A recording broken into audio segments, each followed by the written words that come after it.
LC बनता है, फिर राज्यसभा का सदस्य बनता है, और फिर जब वो लोकसभा का सदस्य बनता है तो 4 पेंशन लेता है।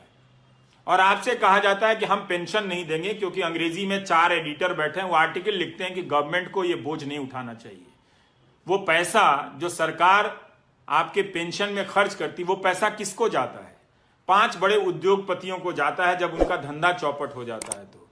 तो सरकार जनता का टैक्स लेकर जनता का पालन पोषण ना करे और 4 उद्योगपति का धंधा डूब जाए तो उनको 5 लाख करोड़ दे और 2.5 लाख करोड़ आपके पेंशन पर खर्च ना करे।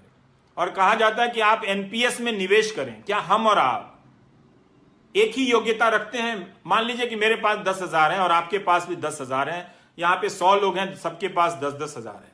क्या सभी लोग बराबर क्षमता रखते हैं शेयर बाजार में निवेश कर अपने निवेश को बढ़ाने की? उनमें वो क्षमता है, दृष्टि है? मुझ में तो नहीं है, बहुत सारे लोगों में नहीं होगी। क्या उनको छोड़ा जा सकता है? इसलिए आपकी मेहनत की कमाई टूटती जा रही है और यह प्रक्रिया चली आ रही है लंबे समय से। इसी का नतीजा यह हुआ है कि हम आज इस मोड़ पर पहुंचे हैं कि हमारी अर्थव्यवस्था ठप हुई है, नौजवान बेरोजगार हो गया है। तो आपकी जो नौकरी है वो व्यापक आर्थिक नीतियों से जुड़ी हुई है। अगर आप इसको नहीं लाएंगे बहस के केंद्र में, इसे मुद्दा नहीं बनाएंगे, इस पर आप अपने आप को नहीं आजमाएंगे, तो मेरे दोस्तों, ये बीच बीच में मेरी 40,000 की नौकरी, मेरी 50,000 सदस्यों की नौकरी, इसको लेकर आप लड़ते रह जाओगे। कोई फायदा नहीं होगा। 17 सितंबर को आपने इतना बड़ा आंदोलन किया, कोई फायदा नहीं हुआ। आप मेरी बात को सुनो, मेरे बारे में जो अफवाहें फैला रहे हैं वो फैलाते रहें। आईटी सेल का यही काम है। उनको मालूम है कि मैं बुनियादी सवाल कर रहा हूं और ये वो सवाल है जो 2017 से उठाने के कारण मेरा मजाक उड़ाया जाता है, पर मैं जानता हूं कि यह गलत हो रहा है। इसका शिकार मैं भी हूं। अगर अर्थव्यवस्था नहीं बढ़ेगी तो मेरी भी कमाई नहीं बढ़ेगी। हम जैसे लोग जो ऊपर जा रहे हैं नीचे सड़क के नीचे आ जाएंगे। और आपको तो जीवन में 10 साल या 5 साल के लिए ऊपर जाने का भी मौका नहीं मिलेगा। मुझे तो मिला भी, लेकिन मेरे जैसे बहुत कम लोग हैं और आप जैसे जो मुझसे ज्यादा काबिल हैं, आप लोगों को एक सिस्टम की नीतियों के तहत बर्बाद किया गया। आप समझिए इस बात को। आपको जिसका भी समर्थक रहना है बनिए, लेकिन रोजगार के सवाल पर जुनून पैदा कीजिए, धर्म के सवाल पर नहीं, जाति के सवाल पर नहीं, वरना आप बेरोजगारी के दौर से गुजरते हुए बुढ़ापे में जाएंगे और तब आपके लिए वो 1,000 रुपए सामाजिक सुरक्षा के लिए होंगे, जिसे प्रधानमंत्री ऐसे बताते हैं जैसे 1 करोड़ रुपए उनकी झोली में डाल दिया हो।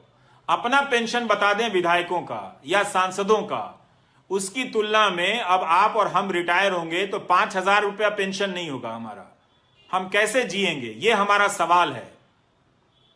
ऐसा नहीं है कि सरकार के पास पैसा नहीं है। अगर सरकार 10-10 लाख करोड़ रुपए बड़े उद्योगपतियों के बेल आउट पे खर्च कर सकती है, जो संख्या में सिर्फ 10 होते हैं या 100 होते हैं, तो सारे सरकारी कर्मचारियों को सरकार पेंशन दे सकती है। आपने 20 साल का यह दौर बिना पेंशन का देख लिया। कई लोगों ने जो ग्रामीण डाक सेवा में काम करते हैं, उनके किसी एक बच्चा बाहर के देश में नौकरी करता था, उसने लिखा कि यह समस्या बहुत बड़ी है, हमारे पिताजी और उनके दोस्तों का की पेंशन नहीं आ रही है, आप उठाइए। ये 2018 की बात होगी या 19 की बात होगी। तो मैं इस विभाग को नहीं जानता था, तो उस लड़के ने कहा कि मैं न्यूजीलैंड या कहीं हूं तो मैं कमाकर अपने पिता को भेज देता हूं। पर उन्हें बहुत शर्मिंदगी होती है कि सरकारी नौकरी में 40 साल रहने के बाद भी बुनियादी जरूरतों के लिए बेटे पर निर्भर हैं। अच्छी बात है कि उनका बेटा भेज देता है, पर बहुतों के घर में ऐसी परिस्थितियां नहीं होंगी। उन्होंने बताया कि उनके पिता के कई दोस्त गरीबी में मर गए, इलाज की कमी के कारण मर गए। ये कब तक आप गोदी मीडिया का न्यूज चैनल और आईटी सेल देख देख कर ये तमाशा करेंगे? कब तक होने देंगे? इससे आपको क्या मिला? यह आपको समझने की जरूरत है। इसीलिए एलसी बनता है, फिर राज्यसभा का सदस्य बनता है, और फिर जब वो लोकसभा का सदस्य बनता है तो 4 पेंशन लेता है। और आपसे कहा जाता है कि हम पेंशन नहीं देंगे, क्योंकि अंग्रेजी में 4 एडिटर बैठे हैं, वो आर्टिकल लिखते हैं कि गवर्नमेंट को ये बोझ नहीं उठाना चाहिए। वो पैसा जो सरकार आपके पेंशन में खर्च करती, वो पैसा किसको जाता है?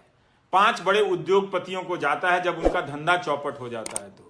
तो सरकार जनता का टैक्स लेकर जनता का पालन पोषण ना करे और 4 उद्योगपति का धंधा डूब जाए तो उनको 5 लाख करोड़ दे और 2.5 लाख करोड़ आपके पेंशन पर खर्च ना करे और कहा जाता है कि आप एनपीएस में निवेश करें। क्या हम और आप एक ही योग्यता रखते हैं?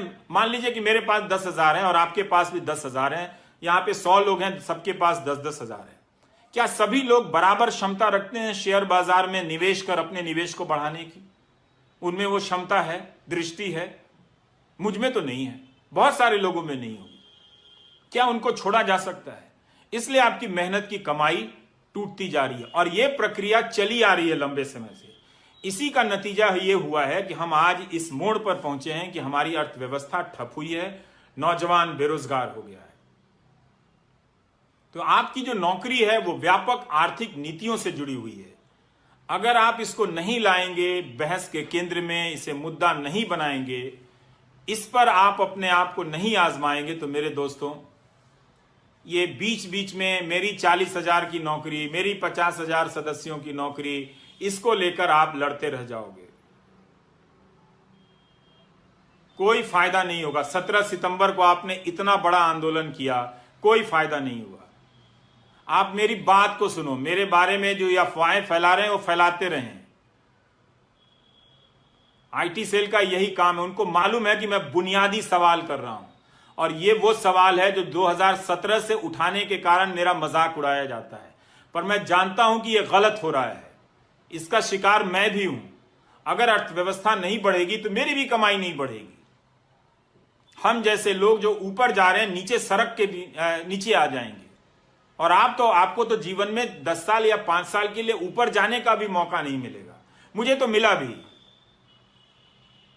लेकिन मेरे जैसे बहुत कम लोग हैं और आप जैसे जो मुझसे ज्यादा काबिल हैं, आप लोगों को एक सिस्टम की नीतियों के तहत बर्बाद किया गया। आप समझिए इस बात को।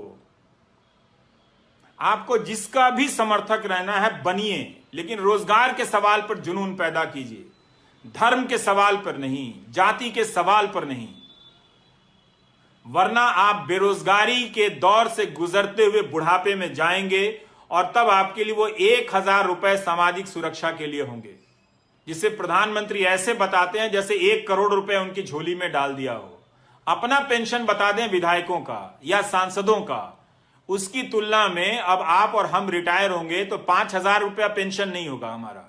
हम कैसे जिएंगे, ये हमारा सवाल है।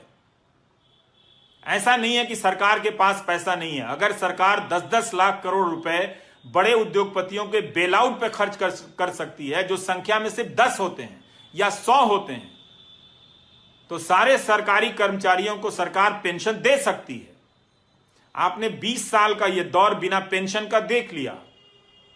कई लोगों ने जो ग्रामीण डाक सेवा में काम करते हैं, उनके किसी